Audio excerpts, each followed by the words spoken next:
야담 이야기.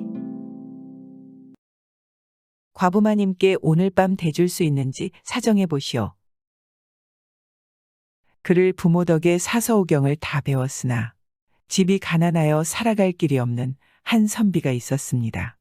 그의 아내가 부잣집 드난살이를 해서 밥술이나 얻어오면 먹고 얻어오지 않으면 굶으면서 살아가는 그 꼬라지야말로 그지없었습니다.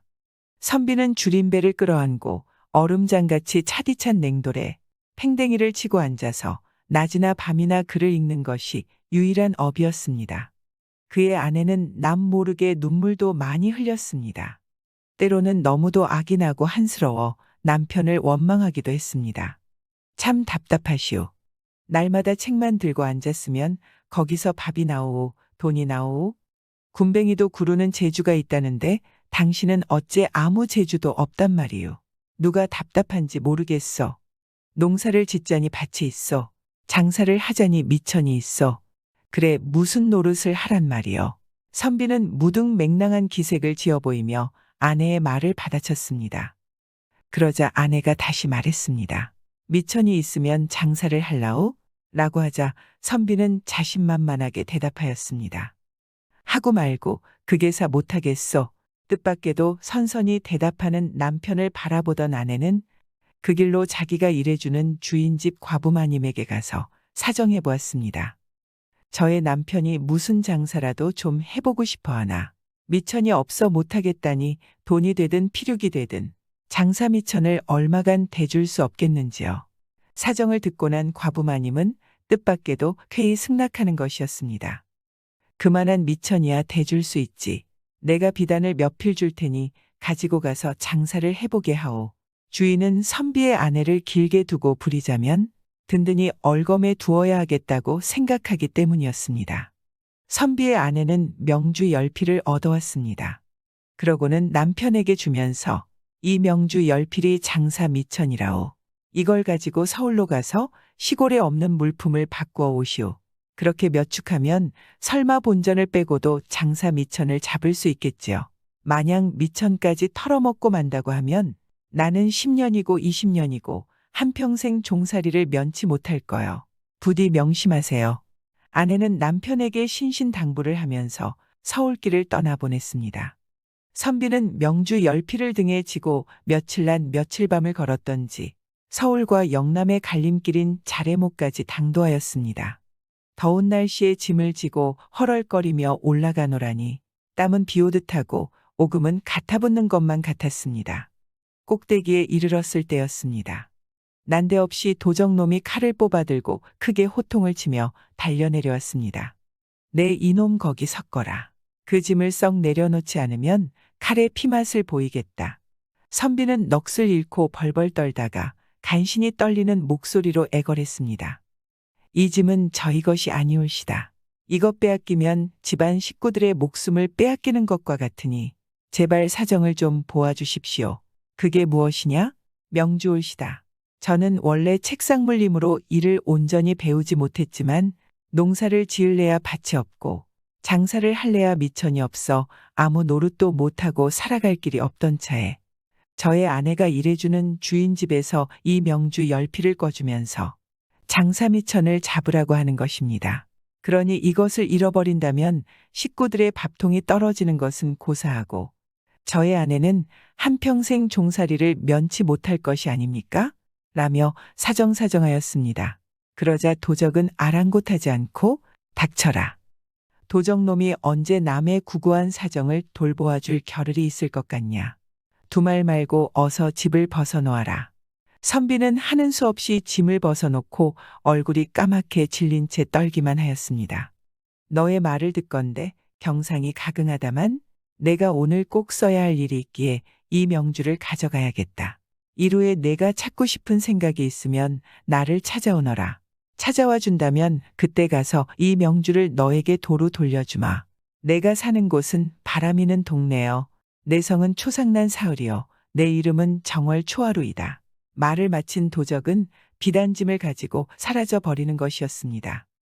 선비는 도적이 찾아오라는 주소와 성명을 아무리 풀이하려고 애를 써보았으나 풀이해내는 재주가 없었습니다. 집으로 돌아갈래도 염치가 없어서 그만 천장만장 발길이 닿는 대로 달아나기로 작정하였습니다. 과객행색으로 며칠간 떠돌아다니다가 어느 마을 어구에 이르렀을 때였습니다. 정자나무 밑에서 10대살씩 먹은 아이들이 원놀이를 하고 노는데 한 아이가 원이 되고 다른 아이들은 백성이 되어 송사를 올리고 있었습니다. 원이 된 아이는 제법 들어오는 송사마다 척척 해결해 나가는 품이 비록 아이들 노름이지만 잠옷 신기하게 여겨져서 선비는 곁으로 가서 정신 놓고 바라보았습니다. 이번에는 한 아이가 까다로운 문제 하나를 내놓아서 해답을 요구하는 것이었습니다. 사람들은 흔히 어느 게 암까마귀인지 어느 게 숫까마귀인지 모르겠다는 말을 합니다. 지금 바로 저 공중에 까마귀 2마리가 날아가고 있으니 어느 것이 수컷이고 어느 것이 암컷인지 해답해 주십시오. 원이 된 아이는 별로 생각지도 않고 제깍 대답해 줬습니다. 앞에 선 것이 암컷이고 뒤에 선 것이 수컷이니라. 그걸 어떻게 아십니까? 사람도 부부가 동반하여 길을 걸을 때면 아내가 앞에 서고 남편이 뒤에 서는 것이 상례이니라. 그러니 짐승도 쌍을 지어 나를 때는 의리 암컷이 앞에 서고 수컷이 뒤에 설게 아니겠느냐. 선비가 들어보니 과연 이치에 맞는지라. 아이는 어리지만 그 모습이 범상치 않다고 생각되었습니다. 그래서 자기도 그 앞에 가서 엎드리며 송사를 드렸습니다. 원님께 송사드립니다. 라고 말하자 아이는 진지하게 무슨 송사녀? 소인이 책상 몰림으로 집이 가난하여 아내가 남의 집 드난살이를 해서 겨우 살아오던 중 무슨 장사라도 좀 해보려나 미천이 있어야지요. 그래 아내가 일해주는 주인 집에서 명주 10피를 얻어다 주면서 미천을 삼아 장사를 해보라기에 소인이 그것을 지고 서울로 팔러 올라가게 되었습니다. 그런데 맹랑하게도 자라목제에서 도적놈한테 그 명주를 몽땅 빼앗겼소이다. 소인이 구구한 사정으로 애걸했더니 도적은 불쌍히 여긴다고 하면서 이루에 자기를 찾아오면 돌려주겠다고 했소이다. 그런데 그의 주소 성명이 하도 까다로워 도무지 풀이해낼 수가 없소이다. 라고 아이에게 말하자 아이는 주소 성명이 어떠하단 말인고 예 도적이 살기는 서울 바람이는 동네에 살고 성은 초상난 사울이며 이름은 정월 초하루라고 하였소이다. 선비의 말을 다 듣고 난 아이원은 눈을 깜짝깜짝하며 한참 생각을 더듬더니 어렵지 않게 풀이해 주는 것이었습니다. 그게 무슨 어려운 것이어서 걱정하겠느냐. 바람이는 동네란 서울 선자동을 말할 게고 초상난 사흘이란 무릇 사람이 죽으면 사흘만이 아니면 닷새 만에나 혹은 이래 만에 입관을 하는데 곽에 넣은 것을 곽에 넣는다고도 하므로 성은 곽씨가 분명할 것이요. 정월 초하루 날은 집집마다 떡국을 먹으니 이름은 떡국일 것이니 서울 선자동 곽떡국을 찾아가면 될 게 아니냐. 선비는 아이 원에게 감사를 드리고 서울로 올라갔습니다. 선자동에 가니 진짜로 곽떡국이라 사람이 살고 있었습니다. 그래서 곽떡국을 찾아가니 집은 고루거각인데 남종여비가 득실거리는 품이 이만저만 한 가문이 아닌 것 같았습니다. 선비는 들어가서 곽대감 계십니까? 선비는 점잖하게 주인을 찾았습니다. 곽떡국은 원래 도적이 아니라 나라의 정승인데 누가 자기를 찾는다기에 사랑방으로 모셔드리라고 명하였습니다.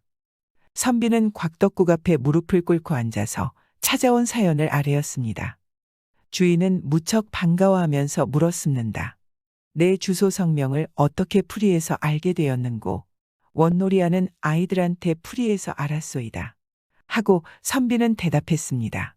주인은 무릎을 탁 치면서 고개를 몇 번 끄덕이더니 이야기를 내놓았습니다.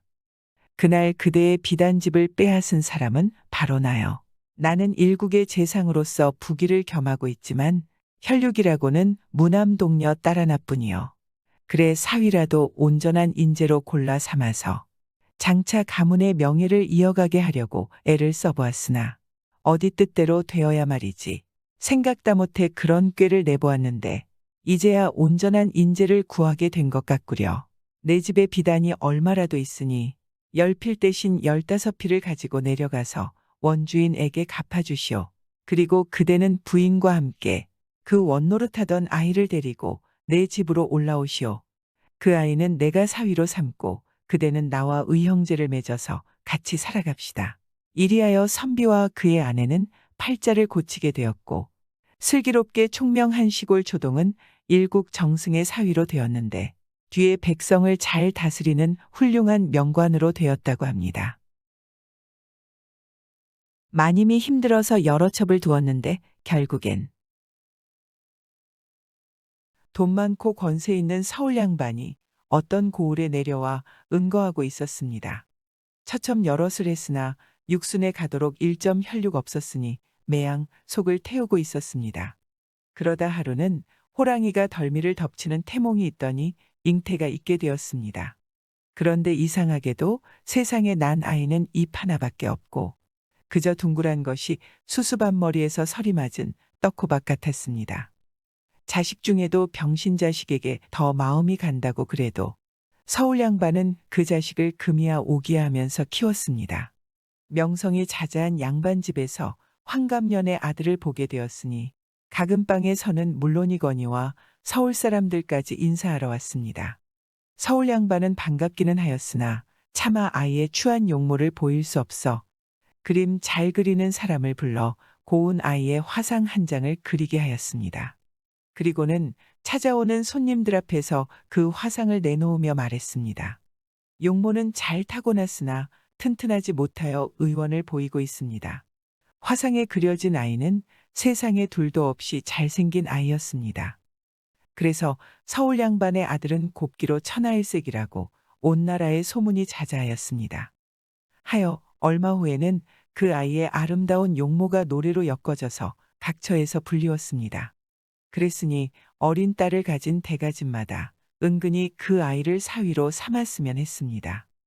그러나 그 아이를 제 눈으로 본 사람은 없었습니다. 서울 양반은 아이와 유모를 외다른 곳에 따로 있게 하고 외인은 출입 못하게 하였습니다. 그러던 어느 날 하루 술 잘 먹고 건달 잘 피우는 한 불황뱅이가 서울 양반 집에 하룻밤 묵게 되었습니다. 그는 밤중에 뒤보러 나갔는데 달빛도 좋고 하니 뜨락을 거닐다가 뒤채에서 울리는 아이의 울음소리를 들었습니다. 저 애가 그렇게도 곱다는데 누구도 여직 보지 못하였지. 어디 한번 보자. 불황뱅이는 불빛이 환한 창가로 다가가서 혀끝으로 창호지를 구멍 뚫고 들여다보았습니다. 그는 그만 저도 모르게 깜짝 놀래며 소리를 질렀습니다. 서울 양반이 안고 있는 아이의 몰골에 놀랐던 것이었습니다. 불황뱅이가 몸을 돌려 자리를 뜨려는데 서울 양반이 나왔습니다. 너 웬일이냐? 댁의 아드님을 보고 놀라서 그만. 서울 양반은 그 밤으로 소닥 잡고 주안을 차려서 그 불황뱅이를 대접하며 청을 들었습니다. 내 입에서 좋은 말이 나오기만 바란다. 그러면서 몇채 잘 쓰고 마실 수 있도록 돈량을 내주었습니다. 그러나 본성 이 건달풍이 있는 자라 사처로 돌아다니며 술만 마시면 서울 양반댁 아들의 흉한 생김새를 이야기했습니다. 이것이 사단으로 됐다고도 할 수 있지만 어쨌든 세상 일은 속일 수 없는 것이어서 얼마 안 되어 서울 양반댁 아들은 천하 없는 박색이라는 것이 알려졌습니다. 그러나 서울 양반의 마음에는 그 아들밖에 없었습니다. 그런데 남의 집 자식들처럼 이목구비나 제대로였으면 얼마나 좋았으랴만 그렇지 못하였습니다. 그럴수록 이 아이를 곱다고 하는 말을 듣는 것을 제일 큰 기쁨으로 생각했습니다. 그러나 누구도 그런 말은 입 밖에 내지 않았습니다. 서울 양반은 생각하던 차에 그는 자기 아들을 곱다고 하는 자는 후이 대접하리라는 방문을 걸었습니다. 그래도 가금방에서는 그 아이를 보기만 하면 기혼할 지경이었으니 누구나 찾아오는 사람이 없었습니다. 그런데 하루는 서울로 과거 보러 올라갔다가 낙방하고 돌아오던 한 마을에서 사는 새 선비가 이 고을을 지나가게 되었다. 방문을 먼저 읽어본 선비가 생각하였습니다. 필시 용모가 흉하겠지. 그냥 곱다는 말 한마디에 천냥 싸들고 가면 되지. 내 들어가 보고 노자나 얻어가지고 가자. 그래서 그 선비는 아이를 보러 들어갔습니다. 보러 처음으로 문전에 나타난 사람이라 서울 양반은 주안상을 잘 차려놓고 대접하였습니다. 술 몇 순배 돌고 주안상을 물리자 서울 양반은 아이를 안고 들어왔습니다. 선비는 그만 홍겁하여 뒤로 물러앉았습니다. 그러자 뒷벽에 뒷골을 받고 쓰러졌습니다.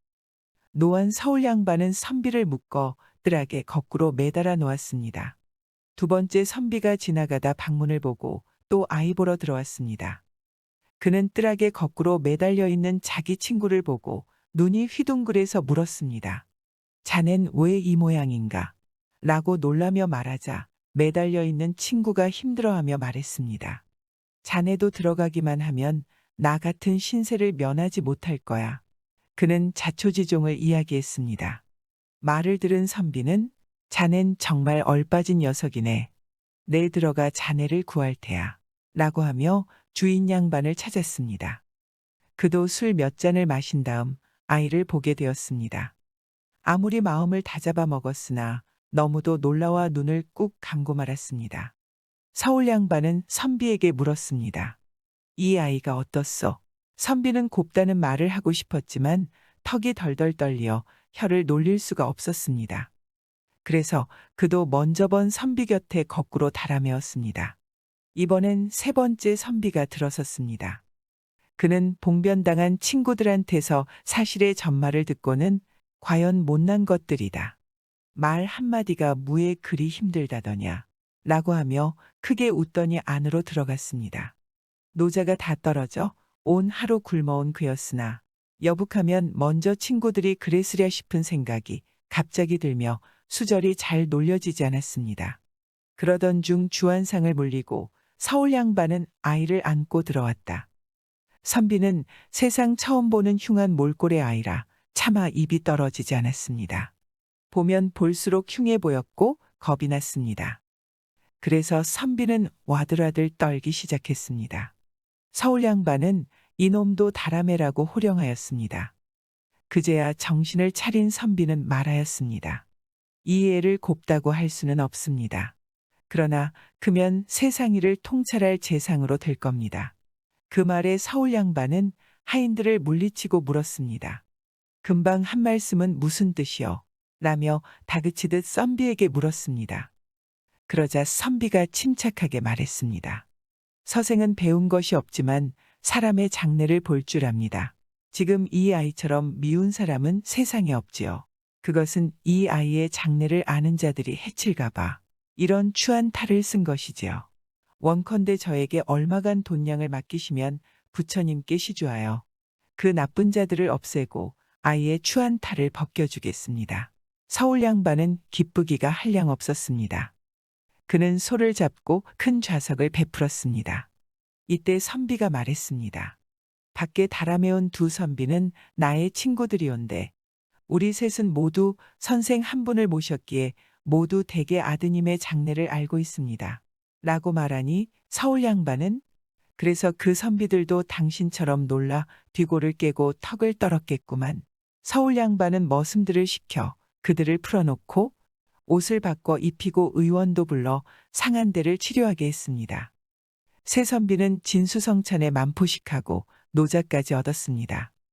그리고 부처님께 시주할 것으로 돈 1000냥을 가지고 길을 떠났습니다.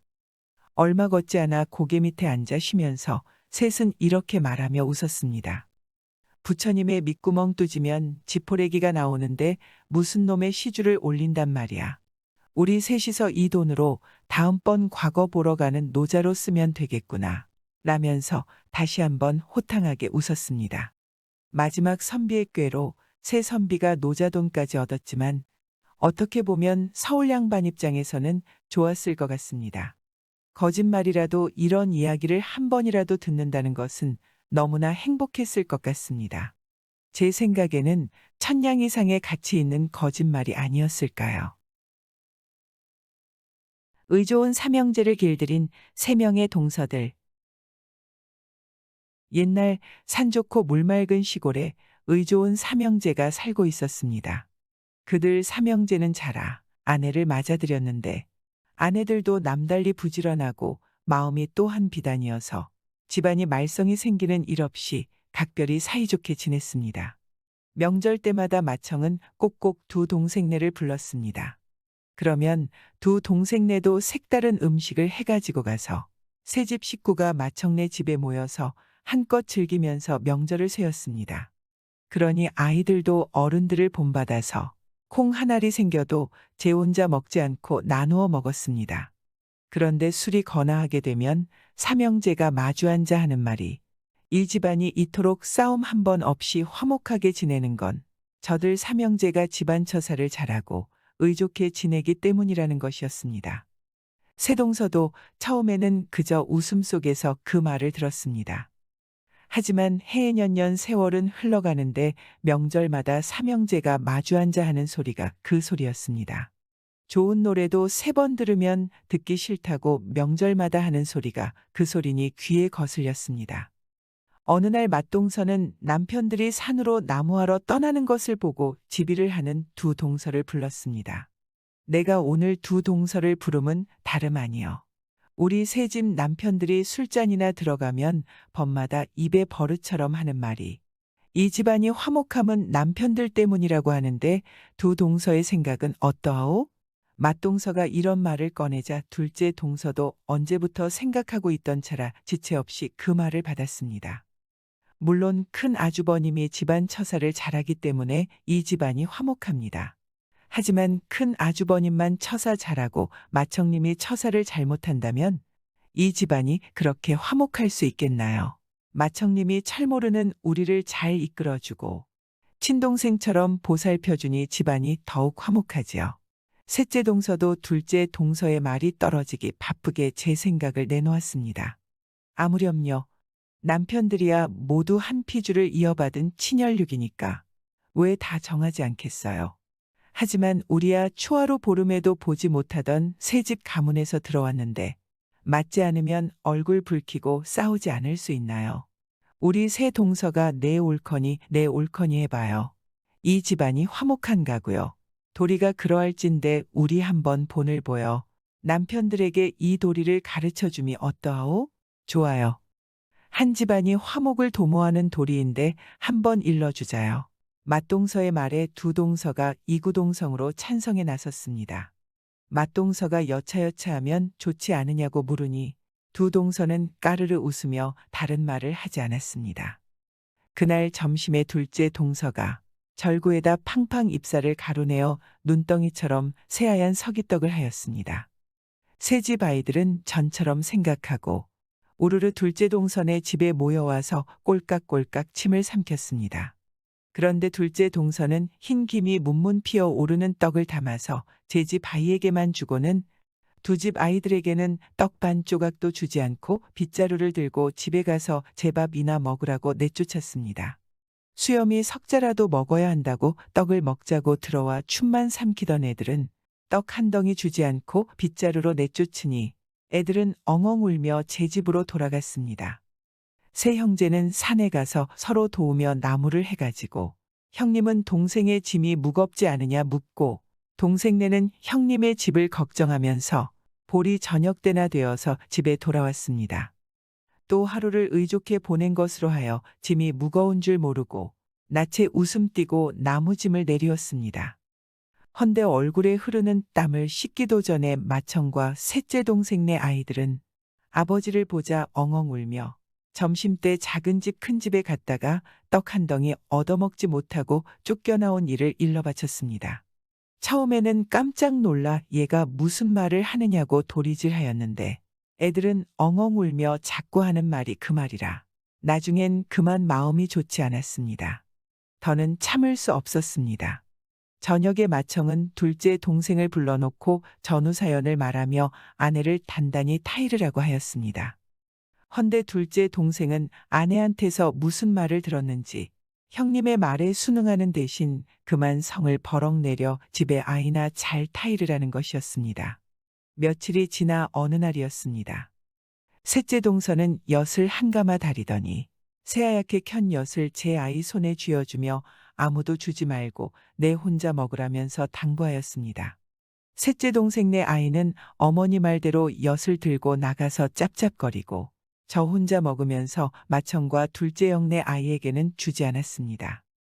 아이들은 제 먹고 싶은 음식을 먹지 못하면 우는 것이 당연지사라. 맏형과 둘째 형네 아이들은 눈물을 질질 짜며 집에 가서 애비애미 앞에서 엿을 내라고 발버둥질했습니다. 두 형제는 성이 상투미까지 치밀었습니다. 하지만 두 동서는 셋째 동서의 내색을 번연히 알면서도 모르는 체하며 눈물 콧물이 범벅이 된 애들을 보며 다시는 그 애와 놀지 말라고 했습니다. 며칠이 지나 맏동서도 배꼽같이 흰 차이덕을 쳐놓고 보라는 듯이 문을 열어놓고 제 집 식구들만 모여 앉혀놓고 맛있게 먹었습니다. 일이 이 지경에 이르니 세 형제도 아내들과 아이들의 일로 하여 자연히 멀어져서 남보다도 못하게 되었습니다. 나무하러 다녀도 늘 세 형제가 그림자처럼 붙어 다니던 것이 저만큼 재지개를 지고 지팽이를 동무 삼아서 산에 나무하러 갔습니다. 서로 만나면 인사하고 웃던 것이 법이더니 세 형제는 서로 만나도 먼 산만 쳐다보며 서로 말 한마디 없었습니다. 이만하면 도리를 일러들어 갈 때가 되었다고 생각한 맏동서는 남편들이 일하러 간 사이에 두 동서를 불러다 놓고 약속한 대로 떡을 치고 막걸리를 걸구고 살이 피둥피둥한 닭까지 잡았습니다. 그리고 남편들이 오기 전에 새 집 아이들을 조롱조롱 모여 앉히고 과주를 준다, 과일을 준다 하며 야단이었습니다. 철없는 것들이라 먹을 것이 푸짐히 생기고 어른들이 웃는 낯으로 대안이 지난 일은 있었던지 없었던지도 모르고 친형제처럼 모여 앉아 냄냄거리며 좋아서 야단이었습니다. 새 동서도 저희들끼리 말도 재미나게 하고 애들을 보고 웃기도 하며 떠들썩했습니다. 이전에 명절날 모여 앉은 때처럼 애들도 웃음이요. 어른들도 웃음이었습니다. 세 형제가 제각기 산에 가서 고독하게 나무를 해가지고 오자 맏동서가 애들을 시켜서 아버지를 모셔오라 했습니다. 이렇게 되어 세 형제는 몇 달 만에 처음으로 한자리에 모이게 되었습니다. 서로 남보듯 하다가 갑자기 이렇게 한자리에 모인 데다 떡 반 조각도 나누어 먹지 않던 애들이 냄냄거리며 맛있는 음식을 나누어 먹고 아내들이 서로 웃는 낯으로 대하기까지 하니 그만 어안이 벙벙해서 서로 쳐다보기만 했습니다. 이때라 맏동서가 남편과 시동생들을 보고 전후 사연을 이야기하며 집안이 화목한 도리를 다 깨닫게 하느라 한 일이니 널리 양해해달라고 하였습니다. 집안이 화목하려면 우리 형제들이 처사를 잘해야 할 뿐만 아니라 들어온 사람들도 처사를 잘해야 하는구나. 맏형이 크게 감탄하는데 두 동생이 일어나서 저희들도 한 가지 도리를 배웠습니다. 하며 형수에게 절을 하였습니다. 그 후로 의좋은 삼형제 집안에서는 더욱 화목하게 지낼 뿐 아니라 후손들에게까지 그 도리를 알려주어 자자손손이 그렇게 화목하게 지냈더라 합니다. 맞습니다. 가족이 화목한 것은 모든 이들이 잘했기 때문이죠. 특히 아내의 역할이 가장 중요하다고 생각합니다. 가족 10명이 화목해도 그중 한 명이 서로 이간질시키면 화목에서 멀어질 수밖에 없습니다. 그런 역할이 아내의 역할인 것 같습니다.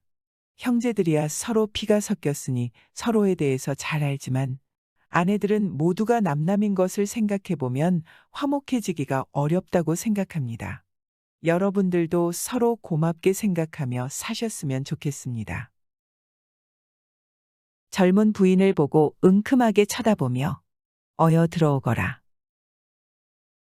추막봉에 금 한 동이와 은 한 동이가 있다는 말을 들은 부자 이천서는 금동이와 은동이를 찾으려고 20여 년이나 애쓰다가 나이 60이 다 되고 머리에 서리발이 내리기 시작했습니다.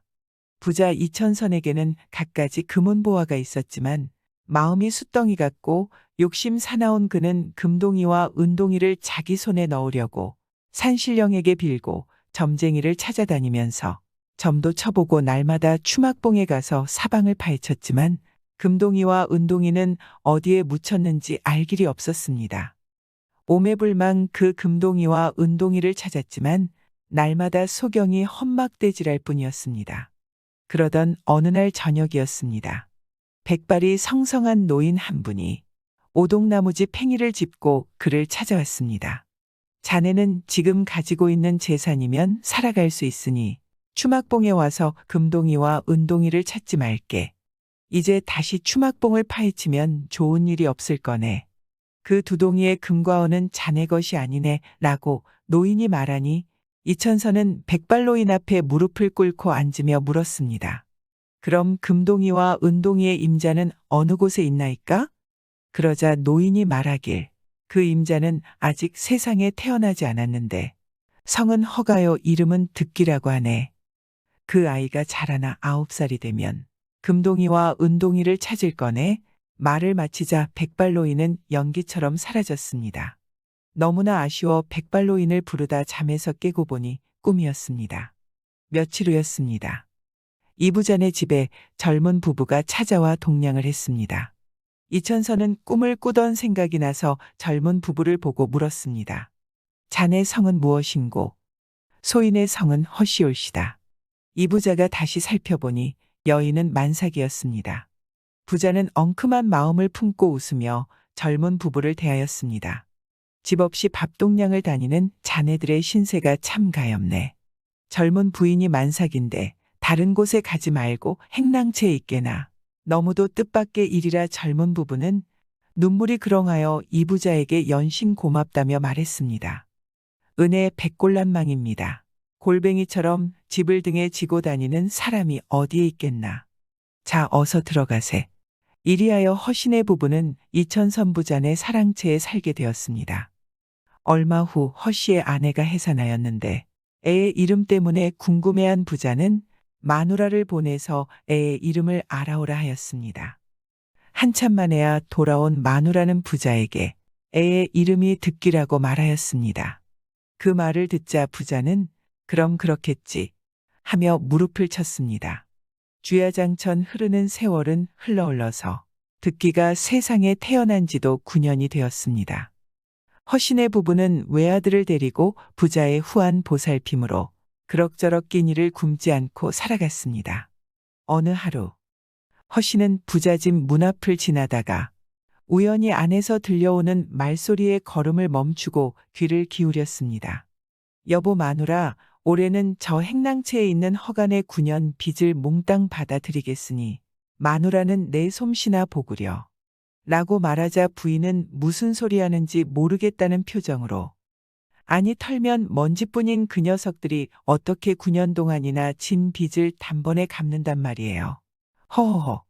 부자는 한바탕 너털웃음을 웃어대더니 꾸미야기를 하고는 마누라를 보고 이렇게 말하였습니다. 그렇게 되면 우리는 일시에 큰 부자가 되어 우리 영주는 금덩이를 베개로 삼고 잠을 잘 수 있단 말이요. 그러자 부인은 아유 그럼 왜 진작 말하지 않고 남의 속만 태웠나요? 쉿 낮게 말아온 남말을 새가 듣고 반말을 쥐가 듣는다고. 이제 다시는 이 말을 입 밖에 내지 말고 가만히 있다 내 솜씨나 보. 하면서 이 부자는 웃었습니다. 여기까지 들은 허씨는 제깍 자리를 피하였습니다. 그제 허씨는 부자가 9년이나 선덕을 베풀어준 고약한 심사를 알게 되었습니다. 9살 난 득기는 매일 산에 가서 놀기를 특별히 즐기었습니다. 무엇이나 신기하게 생각하는 득기는 사람들이 잘 다니지 않는 바위돌이 들쑥날쑥한 추막봉에 가 놀기를 좋아하였습니다. 그러던 어느 날이었습니다. 득기는 전날과 마찬가지로 추막봉에 올라서니 전에 보지도 못하던 아름다운 새 한 마리가 멀지 않은 곳에서 깃을 쓰다듬기도 하고 진주옥반에 굴리는 듯한 목청으로 울기도 하였습니다. 득기는 새를 잡으려고 돌을 주워들고 한 걸음 한 걸음씩 새를 쫓아갔습니다. 새는 자기의 위험한 처지를 알기라도 한 듯이 풍풍 뛰어갔습니다. 득기는 힘든 줄도 모르고 새를 쫓아갔습니다. 새는 한참 가다가 높은 나무 위에 앉아 득기를 보고 울짖으면 알개를 퍼덕였습니다. 득기가 새를 잡으려고 나무 가까이에 다가서자 새는 그만 자취를 감추고 말았습니다. 아쉬운 생각이 든 득기는 풀썩 그 자리에 주저앉고 말았습니다. 헌데 앞을 보니 앞에 괴상한 동이 둘이 놓여져 있었습니다. 득기는 이상한 생각이 들어 자리를 차고 일어나 첫 동이의 뚜껑을 열어보았습니다. 첫 동이에는 흰뱀들이 꽉 차 있었습니다. 깜짝 놀란 득귀는 잭각 뚜껑을 닫고 두 번째 동이의 뚜껑을 열어보았습니다. 두 번째 동이에는 시누런 구랭이들이 꿈틀거리고 있었습니다. 득귀는 겁이 덜컥 나서 뚜껑을 닫아놓고 도망쳤습니다. 한참 정신없이 뛰던 득귀는 뱀이 쫓아오는 것만 같아서 뒤를 돌아보았습니다. 그런데 이상하게도 근방까지 있던 동이는 간 곳 없고 그 자리에 큼직한 돌 2개가 놓여 있었습니다. 집으로 돌아온 득귀는 낮에 본 이상한 뱀동이 이야기를 시시콜콜 아버지한테 말하였습니다. 그날 밤이었습니다. 백발이 성성한 노인이 오동나무 지팽이를 짚고 와서 허씨를 보고 말하였습니다. 오늘 자네 아들이 본 두동이의 뱀은 금과 은일세, 내일 애에게 금과 은을 가져가되 욕심을 너무 쓰지 말게. 허씨는 잠에서 깨어보니 꿈이었습니다. 이튿날 허씨는 아들에게 산에 가서 어제 본 두동이에서 각각 돌덩이 하나씩 가져오라고 부탁하였습니다. 득귀는 전날과 마찬가지로 아침 일찍 추막봉에 올라가 놀다가 괴상한 동이를 찾아갔습니다. 헌데 어제 자취를 감추었던 동이가 그대로 그 자리에 가지런히 놓여져 있었고 그 속에는 뱀이 아니라 돌이 들어 있었습니다. 득귀는 아버지의 분부대로 첫 동이의 뚜껑을 열고는 제일 큰 흰돌 하나를 꺼내고 두 번째 동이에서는 누런 돌을 꺼내가지고 길을 돌아섰습니다. 몇 걸음 내려오다 뒤를 돌아보니 동이는 온데간데 없었습니다. 득귀는 단숨에 집으로 돌아와 아버지한테 가져온 돌을 내놓았습니다. 허씨는 그 돌을 받아들고 보고 또 보더니 틀림없는 금과 은이라 아내와 아들 득귀를 데리고 영영 부잣집 행랑채를 떠나고 말았습니다. 해는 서산에 기울어지고 집집마다에서는 저녁 연기가 피어올랐습니다. 헌데 유독 허신의 연통만이 연기를 토하지 않았습니다. 부자는 이상한 생각이 들어 행랑채 문을 열어 제꼈습니다. 집안에는 사람 그림자도 찾아볼 수 없는데 부엌한 가마뚜껑 위에 흰 종이가 펄럭펄럭하였습니다. 이 부자 종이를 들고 보니 흰 종이에는 이런 글이 적혀 있었습니다. 주인의 후한 보살핌의 소인은 금과 은을 가지고 갑니다. 그 문을 탐내어 허신의 부부를 맞아들인 부자는 닭 쫓던 게 담벽 쳐다 보듯이 입을 해벌리고 말았습니다. 그 일로 하여 우라병이 터진 부자는 오래 살지 못하고 저승으로 가고 말았습니다. 과부되기 싫으니 오늘 밤 꼭 오셔요. 옛날 한 시골 마을에 부지런한 농부 부부가 살고 있었습니다. 부부는 매일 같이 허드레실도 마다하지 않았고 입고 먹는 것을 아껴가며 돈을 모았습니다. 부부는 열심히 모은 돈으로 암송아지 한 마리를 샀습니다. 암송아지를 사고 4년이 지났을 무렵이었습니다. 부인은 농부에게 오늘 밤까지 잠을 자지 않고 있을 테니 암소를 팔고 숫소를 사오라고 하였습니다. 그래서 농부는 둥글소와 바꾸기 위해 아침 일찍 암소를 데리고 장으로 갔습니다. 농부는 정성껏 키웠던 암소를 팔기는 했지만 마음에 드는 소가 없어 빈몸으로 돌아오게 되었습니다. 집으로 돌아가는 길 허기짐을 견디지 못한 농부는 근처 주막에 들리기로 했습니다. 허기짐과 갈증에 지친 농부는 탁주를 몇 사발 연속해서 들이켰습니다. 주막에서 나온 농부는 다시 집으로 걸어가기 시작했습니다. 뜨거운 햇볕을 맞으며 걸어가다 보니 차츰 취기가 올라오는 것이 느껴졌습니다. 취기가 오르자 농부의 몸은 느근해져 더는 걷기 힘든 지경이었습니다. 잠시 쉬어가야겠다. 농부는 커다란 느티나무 아래 자리를 잡고 앉았습니다. 나무 아래 앉자 술기운이 올라오더니 순간 졸음이 몰려오기 시작했습니다. 농부는 팔을 얼굴에 덮고는 잠시 잠을 청하기로 했습니다. 잠깐만 눈을 붙이려고 했던 농부였지만 눈을 떠보니 해질녘이 될 무렵이었습니다. 눈을 뜬 농부 앞에는 호랑이가 꼬리를 살랑거리며 장난을 치듯 농부의 얼굴 위로 살짝살짝 문지르고 있었습니다. 호랑이를 보자 농부는 몸이 굳어져 움직이지 않았습니다. 죽은 척을 해야겠다. 농부는 과거 누군가에게 들었던 말이 떠올랐습니다. 호랑이는 죽은 동물을 먹지 않는다는 얘기였습니다. 그리고 내가 죽으면 그동안 고생한 마누라가 과부가 된다는 생각을 하니 꼭 살아야겠다는 생각을 하였습니다. 농부는 숨소리를 죽이며 눈을 감고는 죽은 척 연기를 하기 시작했습니다. 호랑이는 농부의 얼굴에 입을 가져가서는 한동안 냄새를 맡았습니다.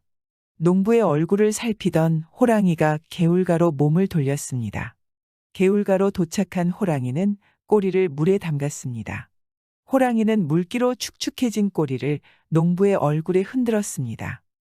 호랑이는 농부의 입가에서 술 냄새가 난다는 것을 확인하고는 농부를 깨우기 위해 하는 행동이었습니다. 몇 번이나 개울을 오가며 호랑이는 같은 행동을 반복했습니다. 농부는 계속되는 호랑이의 행동에도 아랑곳하지 않고 꿋꿋하게 눈을 감고 있었습니다. 눈을 뜨는 순간 호랑이에게 잡아먹힐 것을 알고 있기 때문이었습니다. 물에 젖은 꼬리를 흔든 호랑이는 농부가 술에 깼는지 확인하기 위해 다시 얼굴을 가져갔습니다. 농부는 호랑이가 얼굴을 가까이 가져오면 일부러 술 냄새를 나게 만들기 위해 한숨을 쉬었습니다. 역한 술 냄새가 나자 호랑이는 다시 개울로 가서 꼬리에 물을 적셨습니다. 농부는 호랑이가 자신을 혼자 내버려 두고 떠나지 않을 것이라는 사실을 알게 되었습니다. 이래 죽으나 저래 죽으나 한번 손을 써보는 거야. 어차피 호랑이 손에 죽을 운명이라면 발악이라도 제대로 해보고 죽는 것이 여한이 없겠다 싶었습니다. 개울로 가서 꼬리에 물을 적신 호랑이가 농부에게 다시 다가왔습니다. 호랑이가 꼬리를 흔들어 농부의 얼굴에 물을 적시려고 할 때였습니다. 농부는 호랑이의 꼬리를 있는 힘껏 잡아채서는 고함을 지르면서 뒤로 당겼습니다. 갑작스러운 농부의 행동에 놀랐는지 호랑이는 앞으로 내달리기 시작했습니다. 호랑이가 달리기 시작하자 농부는 호랑이의 꼬리를 잡은 채로 고함을 지르며 따라서 뛰어갔습니다. 호랑이의 꼬리를 잡은 농부는 몇 개의 고개를 넘었습니다. 호랑이가 달려간 곳은 호랑이가 살고 있는 바위굴이었습니다. 농부는 범의 굴로 끌려 들어갔다가는 생명을 부지하기 힘들다고 생각했습니다. 바위굴 안으로 들어가려는 호랑이의 꼬리를 농부는 있는 힘을 다해서 잡아당겼습니다.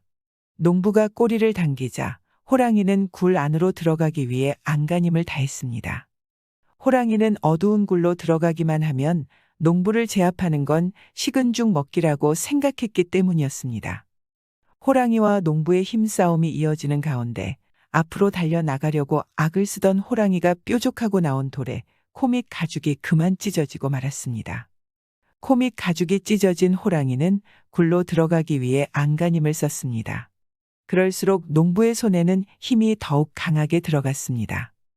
호랑이가 힘을 쓰면 쓸수록 찢어진 가죽이 점점 넓어지는가 싶더니 결국에는 얼굴 가죽까지 찢어지게 되었습니다. 뒤에 있던 농부는 계속해서 꼬리를 당겼습니다. 호랑이 가죽이 점점 찢어지는가 싶더니 결국에는 호랑이의 몸 가죽이 몽땅 벗겨지게 되었습니다. 가죽이 벗겨진 호랑이는 굴로 숨어 들어갔고 농부는 호랑이 가죽을 들고 장으로 향했습니다. 장터에서 호랑이 가죽을 비싼 가격에 팔아치운 농부는 그 돈으로 땅도 사고 기와집도 세울 수 있었습니다. 그래서 농부는 자식도 낳아서 잘 살고 있었는데 가난했던 농부가 갑자기 부자가 되고 나니 궁금해하는 사람들이 많았습니다. 마을에서 일하기 싫어하는 사내가 찾아와서는 농부에게 자초지종을 물었습니다. 농부를 찾아온 사내는 아버지가 물려준 미천으로 소도 매놓고 땅맞이기도 가지고 있어 걱정 없이 살 수 있는 팔자였습니다. 그런데도 어떻게 하면 더 편안하게 살 수 있을까? 그런 고민만 매일 같이 하는 사내였습니다. 농부는 자신을 찾아온 사내에게 자신이 부자가 된 이유에 대해 설명해 주었습니다. 살아있는 호랑이의 가죽을 얻었다고 하니 사내는 절로 호기심이 일었습니다. 사내는 농부가 했다는 대로 장에 가서 둥글소 한 마리를 팔고 주막에 들려 탁주 몇 사발을 거품하셨습니다. 그리고는 농부가 얘기했던 느티나무 아래로 가서는 바닥에 누웠습니다. 술에 취해서 잠에 든 사람을 흉내내며 호랑이가 오기만을 기다렸지만 감감무소식이었습니다. 사내는 포기하지 않고 그 다음 날도 술을 마시고는 느티나무 아래를 찾았습니다. 하지만 그날도 호랑이는 모습을 보이지 않았습니다. 사내는 매일같이 소판 돈으로 고기 반찬에 술을 마시고는 느티나무를 찾아가서는 잠을 청했습니다. 사내의 머릿속은 온통 호랑이 가죽을 얻어 부자가 될 생각밖에 없었습니다. 그렇게 매일같이 고기 반찬에 술을 마시고 호랑이를 기다린 지 한 달이 지났습니다. 결국 사내는 소판돈도 금세 탕진하게 되었습니다. 사내는 소판돈도 다 날려먹은 마당에 어떻게든 만회를 해야만 한다 생각했습니다. 결국 사내는 아버지에게 물려받은 밭을 팔기로 결심했습니다.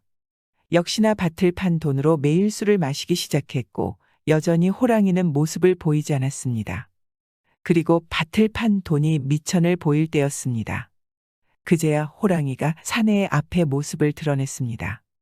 사내는 지성이 지극하면 하늘도 알아봐 준다는 말을 실감하는 참이었습니다. 호랑이가 나타나자 사내는 주저없이 호랑이의 꼬리를 손으로 낚아챘습니다. 가죽을 내놓아라. 꼬리를 잡은 사내가 소리쳤습니다. 사내에게 꼬리를 잡힌 호랑이는 놀라서 화다닥 앞으로 내뛰었습니다. 몇 고개를 넘어 범의 굴에 이르자 사내는 커다란 돌에 발을 딛고는 꼬리를 힘껏 당겼습니다. 가죽을 내놓고 들어가라. 사내의 고함에 놀란 호랑이는 가죽이 벗겨진 채로 굴로 들어갔습니다. 가죽을 얻게 된 사내는 의기양양해져서는 장터로 향했습니다. 사내의 호랑이 가죽을 이리저리 살핀 호피장사꾼은 손바닥을 비비면서 말했습니다. 이건 재벌 가죽이어서 쓸모가 없어. 라고 말하자 사내는 재벌 가죽이 뭐냐며 물었습니다. 그러자 호피장사꾼은 전에 농부가 가져온 가죽은 첫 가죽이지만 당신이 가져온 가죽은 그 호랑이가 두 번째 가죽을 만든 것인데 그 두 번째 가죽을 재벌 가죽이라 하오. 라고 말하자 그래도 값을 쳐야지 않소. 사내는 당황해서 물었습니다. 호피장사꾼이 사내의 질문에 답을 했습니다. 동전 한 푼어치도 안 나가니까 값을 매길 수도 없어. 참 기가 막힌 일이 아닐 수 없었습니다. 술 마시고 낮잠을 자며 부자가 되려고 재산을 탕진했던 사내는 부자가 되기는커녕 쓸모없는 범에 재벌 가죽만 깔고 허천에 나앉게 되었습니다. 부인은 남편에게 오늘 밤은 뜨겁게 보내자고 사정하는데 옛날 어느 시골 마을에 소경 어머니를 모시고 살아가는 젊은 부부가 있었습니다. 가난한 부부는 손톱발톱이 닳도록 일을 했지만 늙은 어머니 한 분을 봉양하는 것도 힘들었습니다. 하루는 남편이 아내에게 말을 꺼냈습니다. 여보, 우리 내외가 마른 일 굳은 일 가리지 않고 애를 쓰며 벌어도 늘 그 자리가 아니겠어. 남편의 말에 아내는 맞는 말이라는 듯이 고개를 끄덕였습니다. 이대로 지나기보다는 내가 몇 해 작정하고 타관 땅으로 돈벌이를 떠나는 게 좋을 것 같소. 그동안 당신이 고생스럽지만 혼자 어머니를 모실 수 있겠소. 부모의 봉양을 위해 돈을 벌어오겠다는 남편을 아내는 말릴 수 없었습니다. 아내도 남편의 뜻을 따라주었습니다. 좋은 생각입니다. 운수가 트이면 밭이라도 생길지 모르지 않겠습니까? 아내는 남편에게 어머니 걱정은 하지 말라 당부했습니다. 집 걱정은 조금도 말고 몸 편히 지내시다가 오세요. 설사 돈을 못 벌었다 해도 괜찮으니 염려 마십시오. 남편은 아내의 마음 씀씀이에 감동해 눈물이 날 지경이었습니다. 부인은 남편에게 오늘 밤은 뜨겁게 보내자고 사정했습니다. 다음 날 남편이 일을 위해 집을 떠나고 아내는 시어머니를 모시고 남의 집 드난살이를 하며 근근득식 살아가고 있었습니다. 아내는 타지에서 고생하고 있는 남편을 떠올리며 본인도 열심히 일을 했습니다. 낮과 밤 따로 없이 방화품, 빨래품, 길쌈품, 모든 일이 있으면 닥치는 대로 해주었습니다. 이를 도와준 주인 집에서 죽이든 밥이든 끼니를 때우라고 내어주면 그대로 집으로 가지고 와서는 시어머니를 극진히 공대했습니다. 아내는 정성스럽게 시어머니를 봉양했는데도 불구하고 시어머니는 몸이 여위어갈 뿐이었습니다.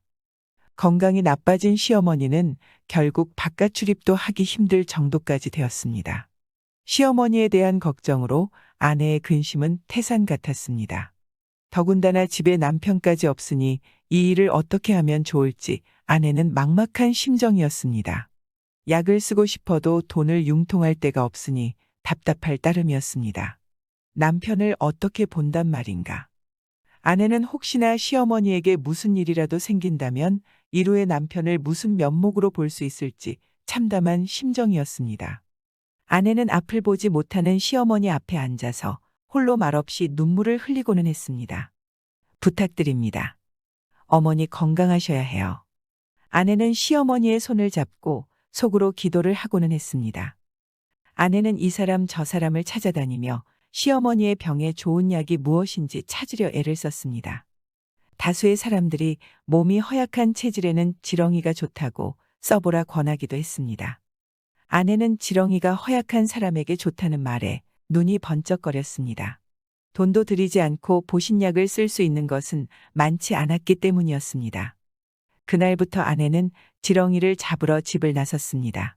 지렁이가 있을 만한 습한 곳을 찾아 산을 뒤지고 다녔습니다. 아내는 지렁이를 잡아서는 먼저 맑은 물에 담가 속을 개워내게 한 다음 손톱으로 배를 쪽쪽 훑어버렸습니다.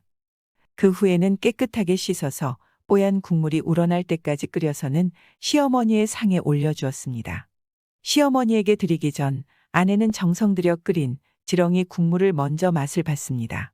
지렁이를 끓인 것인데 맛은 고소한 것이 제법 고기 맛이 나기에 시어머니에게 대접을 해드려도 문제가 되지 않을 것 같았습니다. 이걸 어디서 난 것이냐? 시어머니는 놀라서 물었습니다. 집안 사정이야 뻔한데 어떻게 고깃국을 가져온 것인지 놀랄 따름이었습니다. 맛있게 드시면 됩니다. 어머니, 아내는 차마 대답하지 못했습니다. 얘야 내가 먹기는 달게 먹는다만 내가 이 고깃국을 얻어오느라 고생이 오죽했겠니. 시어머니는 눈물을 흘리며 말을 이었습니다. 내가 고생하는 것을 생각하면 내가 얼른 죽어야겠는데 시어머니는 며느리 고생을 생각하면 가슴이 아파 말을 제대로 잇지 못했습니다. 시어머니의 말에 아내도 가슴 아프기는 마찬가지였습니다. 지렁이가 보신약으로 좋다고는 하나 시어머니를 속인 것만 같아 미안했습니다. 어머니 오래도록 건강하셔야 합니다. 내가 무슨 돈이 있어 고기를 사왔단 말이니. 시어머니가 재차 물어오자 아내는 거짓을 꾸며낼 수밖에 없었습니다. 주인 집에서 고기를 사다가 발라낸 뼈를 가져와서는 깨끗이 손질해서 끓인 거예요. 맛이 있으면 앞으로도 그런 걸 가져와서 끓여드릴게요. 시어머니는 반기는 목소리로 말했습니다. 그랬구나. 우리 같은 신세에 이렇게 고기 맛을 어찌 볼 수 있겠니. 다음에도 남들이 버리는 게 있으면 가져오너라. 맛이 좋으니 너도 맛을 보고. 시어머니는 아내의 대답에 마음 놓고 고깃국을 먹기 시작했습니다. 그날 이후로 아내는 매일 같이 빠지지 않고 아침 저녁으로 지렁이를 잡아 시어머니를 대접했습니다. 얼마 동안 지렁이국을 먹은 시어머니는 점점 건강이 좋아지게 되었고 문박 출입도 할 수 있게 되었습니다. 달이 몇 번 바뀌면서 피골이 상접했던 시어머니의 얼굴에는 살이 포동포동하게 올랐습니다. 시어머니의 얼굴에 깊었던 주름도 펴졌습니다. 그리고 신비한 일이 일어나기 시작했습니다. 시어머니의 눈이 뿌옇게 되면서 형체가 아른거리더니 점차 또렷하게 보이기 시작했습니다. 시어머니의 눈은 가려졌던 백쇄가 걷히는 듯이 앞이 환해졌습니다. 얘야 내가 앞이 보이는구나. 시어머니와 아내는 서로 부둥켜 안고는 울며 불며 어쩔 줄을 몰라 했습니다. 이때부터 시어머니는 집안일을 돌보고 아내는 더욱 부지런히 품을 팔기 시작했습니다. 그렇게 5년의 세월이 지났을 때였습니다. 타지로 돈을 벌기 위해 나간 남편이 집으로 돌아왔습니다. 남편은 눈을 뜬 어머니를 대하자마자 마치 꿈을 꾸는 기분에 어리둥절했습니다. 어머니와 아들은 서로를 품에 안고는 기쁨에 목이 메어 흐느낄 뿐이었습니다. 얘야 내가 너를 낳고 산후조리를 온전히 할 수 없게 되어 그만 눈이 나빠지다 석 달 만에는 앞을 보지 못하게 되었던 것이다. 그러니 너의 얼굴을 어찌 볼 수 있었겠니? 그런데 내가 밝은 천지를 다시 보고 너의 얼굴을 보게 된 것은 모두 며느리의 덕분이구나. 시어머니는 아내에 대한 칭찬을 아끼지 않았습니다. 어머니의 말에 아들은 감격한 나머지 아내 앞에 무릎을 꿇고 절을 했습니다. 더욱 사이가 돈독해진 부부는 아들과 딸을 낳고 어머니를 모시고 오래도록 행복하게 지냈습니다. 며느리의 지극정성이 시어머니를 살렸네요. 이런 지극정성이니 남편이 부인에게 절까지 하는 건 맞는 것 같습니다. 지렁이국이라 하더라도 몸에 좋다면 무엇을 못할까요? 그런데 저는 못할 것 같습니다. 혹시 여러분들이라면 가능하실까요? 시어머니를 위해 가능하다고 하시면 그분께 큰 박수를 보내드립니다. 과부마님은 지나가다가 오, 탐스럽구나. 옛날 한 마을에 과부가 살고 있었습니다. 과부는 아들 하나를 태산처럼 믿고 의지하고 지냈습니다. 금지옥엽으로 키운 아들이 어느덧 장성을 해서 장가를 가야 하는 나이가 되었습니다. 과부는 동네방네 중매군을 내세워 며느리감을 찾아 나섰습니다. 우리 아들에게 딱 어울리는 처녀로 찾아주시오. 과부는 며느리감을 찾느라 여념이 없었습니다. 며칠을 열심히 며느리를 찾아 헤매이던 과부는 좋은 중매 자리가 있다는 소리에 불이 나게 처녀를 찾아갔습니다. 과부는 어여쁘고 순해 보이는 처녀가 한눈에 마음에 들었습니다. 우리 아들의 아내로 손색이 없구나. 과부는 잔치상을 차려서는 며느리를 맞아들였습니다. 우리 며느리 아기가 얼마나 예쁜지 아시오. 과부는 만나는 사람마다 며느리 칭찬을 하는데 여념이 없었습니다. 마음씨는 얼마나 고운지 말도 못해요. 과부는 남편인 아들보다 며느리를 더욱 어여삐 여겨주었습니다. 어느 하루는 과부가 친구를 찾아 아래 동네로 놀러 갔습니다. 과부는 친구와 사소한 자그마한 일을 가지고 옥신각신 말썽질을 하다가 기분이 몹시 상해서 집으로 돌아왔습니다. 집으로 돌아와 보니 집안은 텅 비어 있었고 며느리도 보이지 않았습니다. 끼니를 걸렀던 터라 밥을 찾아봤더니 공교롭게 며느리가 밥도 지어놓지 않고 외출을 한 것이었습니다. 집으로 돌아온 며느리는 과부를 보고 놀라서 물었습니다. 저녁에 오시겠다고 하시더니 왜 벌써 오셨어요?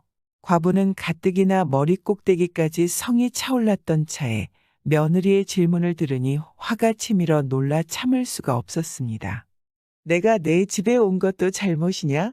이 시애미가 보기 싫거든 당장 나가라. 자신을 어여삐 여겨주던 시어머니의 돌변한 태도에 며느리는 적잖이 당황했습니다. 어머니, 밖에서 무슨 일이 있으셨습니까? 며느리가 물어도 과부는 대답하지 않았습니다. 무슨 일로 그리 노여워하는지 말씀해 주세요. 제가 잘못했습니다. 영문도 모른 채 며느리는 송구하다는 듯이 말을 했습니다. 됐다. 과부는 매정하게 말을 하고는 획 돌아앉아서는 더는 대답도 하지 않았습니다. 그날부터 과부는 며느리가 미워지기 시작했습니다. 며느리가 밉다고 생각하기 시작하니 나중에는 며느리의 발뒤축이 둥근 것마저 짜증이 날 지경이었습니다. 내 집이 싫으면 나가래도 과부의 핍박은 나날이 이어졌습니다. 과부는 며느리를 어찌나 못살게 굴던지 며느리의 눈에서는 눈물이 마를 일이 없었습니다. 욕을 퍼붓고 구박을 해도 며느리는 괜찮다 생각했습니다. 며느리가 가장 괴로운 것은 집에서 나가라는 말이었습니다. 시어머니의 괄시에 하루하루 힘든 시간을 보냈지만 그래도 남편을 믿고 살아가야 한다. 자신을 다독였습니다. 처음에는 며느리의 편을 들어주던 남편도 언젠가부터 태도가 변했습니다. 부모에게 효자였던 남편은 시어머니에게 동조해 아내를 구박하기 시작했습니다. 자신의 남편까지 자신을 구박하고 나서니 며느리 입장에서는 더는 살 길이 없다 생각했습니다. 제가 이곳을 떠나겠습니다. 며느리는 왕왕 울며 본가로 돌아갔습니다. 며느리의 부모들은 집으로 돌아와 통곡하는 딸을 붙잡고 무슨 일인지 물었습니다. 울지만 말고 말을 해보거라. 며느리는 눈물을 훌쩍이며 자초지종을 설명했습니다. 이야기를 들은 부모는 사돈댁과 사위의 행동에 너무도 통분하여 땅을 치며 울었습니다. 며느리의 집안에는 온통 울음소리로 가득했습니다. 집안의 울음소리를 듣고는 앞집에 사는 며느리의 삼촌이 달려왔습니다. 무슨 일이기에 이러는 것입니까? 사연을 들은 삼촌도 황당하기는 매한가지였습니다. 삼촌은 잠시 골똘히 생각을 하는가 싶더니 입을 열었습니다. 조카, 듣느냐? 내 시어머니가 과연 나쁘기에 너를 그토록 구속하였으니 어찌 그저 가만 놔둘 수 있겠니? 덕은 덕으로 악은 악으로 친다 했거니 내 시키는 대로만 하면 그 시어머니가 석 달이면 자기 죄를 못 이겨 큰 벌을 받을 것이다. 며느리는 시어머니의 만행을 생각하면 이가 갈렸습니다. 그토록 자신을 구박했던 시어머니를 가만히 두고 싶지 않은 마음은 며느리 또한 같았습니다. 며느리는 울음을 멈추고 삼촌에게 물었습니다. 제가 어떻게 하면 되겠습니까? 내 말을 잘 들어보거라. 삼촌은 며느리의 귀에다 대고 작은 목소리로 속삭여 주었습니다. 며느리는 삼촌이 말을 해준 대로 사흘 후에 다시 시어머니가 있는 집으로 찾아갈 채비를 했습니다. 며느리는 연지분을 바르고 곱게 차려입고는 시집으로 돌아갔습니다. 며느리가 방문을 열고 집으로 들어서니 시어머니는 마침 가마목에서 일을 하고 있는 것이 보였습니다.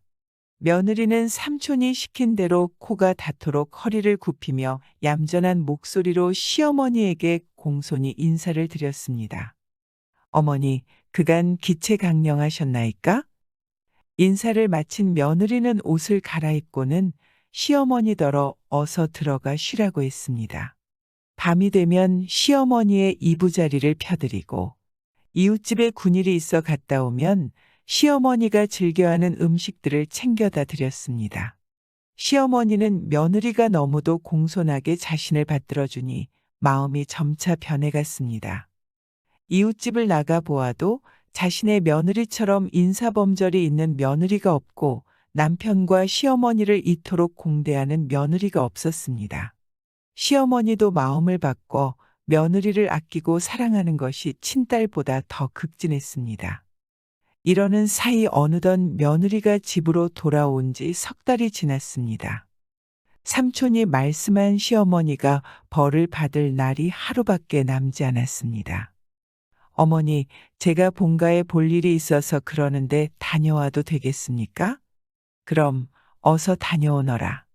시어머니는 찰떡 하남지를 쳐서 며느리 편에 보냈습니다. 시댁에서 나온 며느리는 삼촌을 찾았습니다. 삼촌은 며느리를 보자 대번에 시어머니에 대해 물었습니다. 너의 시어머니는 벌을 받고 눈을 감은 것이냐? 제발 저의 시어머니를 살려주세요. 며느리는 떡 함지를 척해치고는 자신의 시어머니처럼 무던한 사람이 없으니 살려달라고 애걸복걸했습니다. 그간 무슨 일이 있었던 것이냐? 며느리는 그간의 일을 상세히 삼촌에게 설명했습니다. 이야기를 끝까지 들은 삼촌은 무릎을 치고는 웃으며 말을 했습니다. 그러면 그렇겠지. 가는 정이 있으면 오는 정이 있는 법이니라.